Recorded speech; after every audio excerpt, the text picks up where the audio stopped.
Salut la compagnie, c'est Jules Melon, bienvenue dans Impro Ciné Critique. Et aujourd'hui, nous allons nous intéresser une nouvelle fois au cinéma d'animation japonais. Et ouais, je sais, il y a pas mal de vidéos qui parlent de ça en ce moment sur ma chaîne, mais bon, c'est la période, je ne sais pas, fin d'été, début d'automne. Peut-être que c'est propice à l'animation japonaise, allez savoir. Et aujourd'hui, nous nous intéressons au cas d'un film sorti en 2004, réalisé par Makoto Shinkai, La Tour au-delà des nuages. Alors, Makoto Shinkai, il est intéressant quand même de noter que c'est l'un des, on va dire, des héritiers de Miyazaki. Il a fait, il y a 2 ans, l'excellentissime Your Name, qui a été salué par les critiques et à raison, et dont je parlerai un jour, peut-être très bientôt, allez savoir, vu la mouvance actuelle.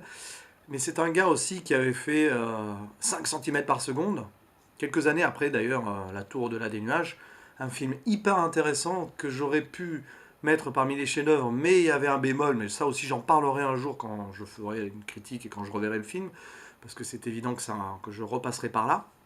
Et qui donc avant La Tour au-delà des nuages s'était fait connu par des courts-métrages, dont celui sorti 2 ans auparavant, Voices of a Distant Star, qui a imposé directement le thème de la science-fiction au centre de ses œuvres, parce que le gars est un passionné de science-fiction.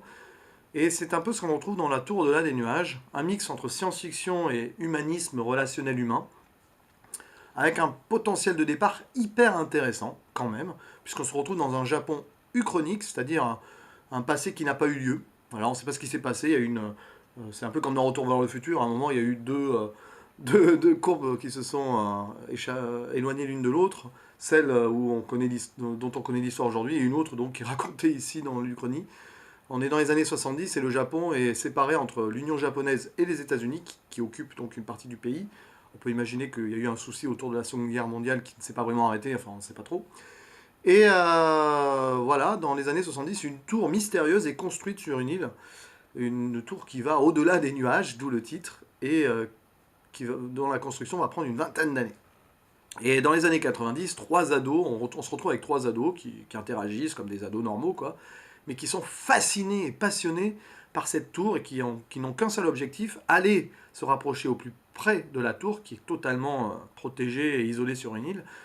Et pour cela, les deux garçons, qui s'appellent Hiroki et Takuya, décident de construire un avion pour se rapprocher donc un jour de cette île. Et voilà, ils tournent autour d'une fille qui s'appelle Sayuri. Et évidemment, une relation amicale, amoureuse se lie pour l'un et pour l'autre. Parce que voilà, il y en a un, c'est Hiroki qui est clairement amoureux d'elle. Et bon, voilà, avec sa timidité, tout ça, c'est très très très thématique japonaise, tout ça. Et donc on suit le lien entre les trois, entre amitié pour les trois et pour les garçons entre eux, et amour pour potentiel entre Sayuri et Hiroki. Bon, c'est sympa. C'est très Miyazaki-esque quelque part aussi. Voilà, bon, c'est très japonais.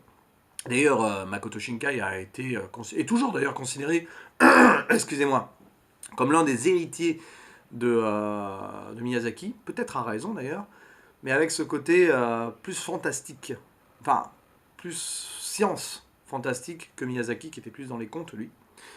Et voilà, alors, ce film part bien, c'est très intéressant en son début, vraiment. On s'attache et tout. Puis après, on se retrouve 3 ans plus tard. Les deux garçons ont changé de vie, se sont un peu perdus de vue. Et la fille a disparu de la circulation. Takuya travaille pour la NSA, donc dans une université militaire, oui, parce que les États-Unis, la NSA, donc au Japon, oui, c'est normal. Et puis on voit qu'ils essayent de faire des expériences autour de cette tour, enfin liées à cette tour, parce qu'ils ne sont pas en contact avec la tour directement, loin de là. Mais voilà, on a une histoire d'univers parallèle potentiellement. Ils essayent de faire des échanges de matière entre deux univers, machin. Ça tombe un peu comme un cheveu sur la soupe. On est là, on se dit, ok, ça va partir très loin dans le délire, machin. C'est sûrement lié à la tour, tout ça, machin. Et c'est là que le film se perd, selon moi, en fait, parce que y a ce côté science-fiction hyper intéressant qui se développe. Moi, ça m'intéresse, tout ça, un univers parallèle, la tour mystérieuse et tout. Et à côté, le côté humain, avec, on apprend que Sayuri, il lui est arrivé un truc, alors je vais pas spoiler, qui est assez mystérieux, tout ça. et que du coup, Takuya et Hiroki, alors Hiroki, lui, il est à Tokyo, il fait ses études un peu isolé, toujours timide, et bon, voilà, on sent qu'il est pas bien. Et il se rend compte qu'il a une connexion pendant ses rêves avec Sayuri. Voilà, pendant qu'ils dorment, les deux, ils sont connectés par les rêves, et ceci est lié avec par la tour et tout, on comprend très vite que forcément il y a un lien. Alors, c'est frustrant, parce que le côté science-fiction, donc comme je disais, on a envie de s'y intéresser à fond, à fond, à fond, mais évidemment, l'accent est finalement mis sur le côté humain relationnel et mystérieux entre les connexions entre les personnages, tout ça, tout ça. Et en fait, malheureusement, la mayonnaise prend moyen. Alors c'est beau, il y a des superbes images. Le cinéma de Shinkai, c'est vraiment de magnifiques images, très, avec une couleur particulière, avec une poésie remarquable. On retrouve ça dans 5 cm par seconde, dans Your Name.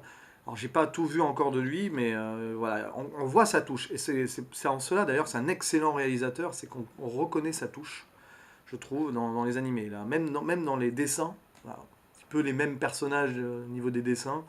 J'ai eu l'impression parfois de me retrouver dans 5 cm par seconde, notamment au début du film, quand on voit Hiroki et, euh, et la fille, donc Sayuri, en train d'interagir sur le quai d'une gare et tout. J'ai l'impression de voir 5 cm par seconde 3 ans avant, quoi, parce qu'il sort après, 3 ans après. Et beaucoup de poésie, beaucoup d'images, beaucoup de temps posé, de philosophie humaine, mais là, avec un thème de science-fiction qui, au final, est laissé de côté à tort, je trouve. Enfin, à tort. Bien sûr qu'il y a un lien et que vers la fin, on comprend le lien, tout ça. Mais même sur la fin, on est totalement sur notre fin, justement.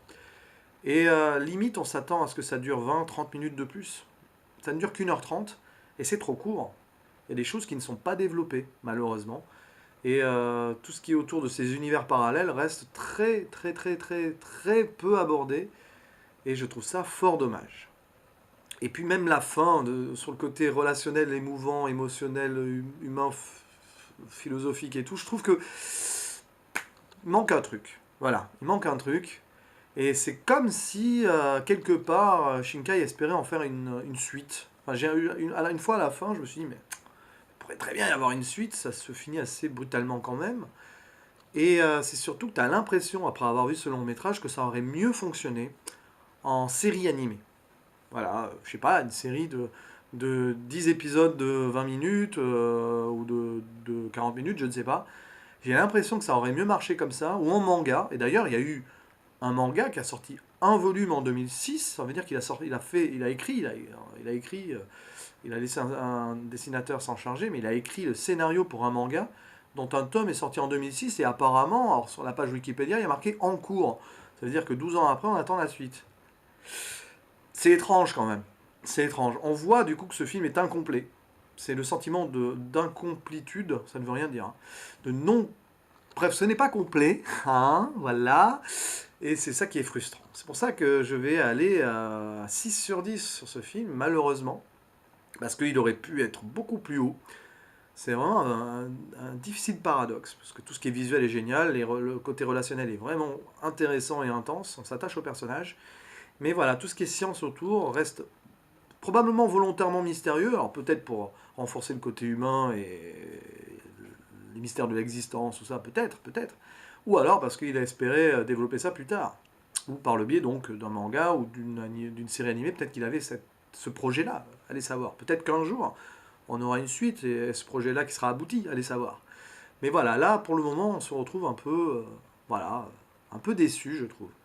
Et c'est dommage. C'est un petit peu d'ailleurs, enfin c'est pas le même reproche, mais c'est l'un des reproches que je faisais à 5 cm par seconde, mais pour d'autres raisons. C'est-à-dire que Makoto Shinkai, à part Your Name pour l'instant, il n'a pas touché le chef-d'œuvre. Enfin, j'ai pas tout vu de lui, hein, comme j'ai dit. Il me manque à voir, je ne sais plus quel film d'ailleurs. Je crois que c'est Voyage vers Agartha et The Garden of Words, qui n'est pas vraiment un long métrage, mais bon, pourquoi pas, peut-être que là je trouverai de quoi me satisfaire en tant que chef-d'œuvre, mais à part Your Name, pour l'instant, de ce que j'ai vu de lui, il manque un truc.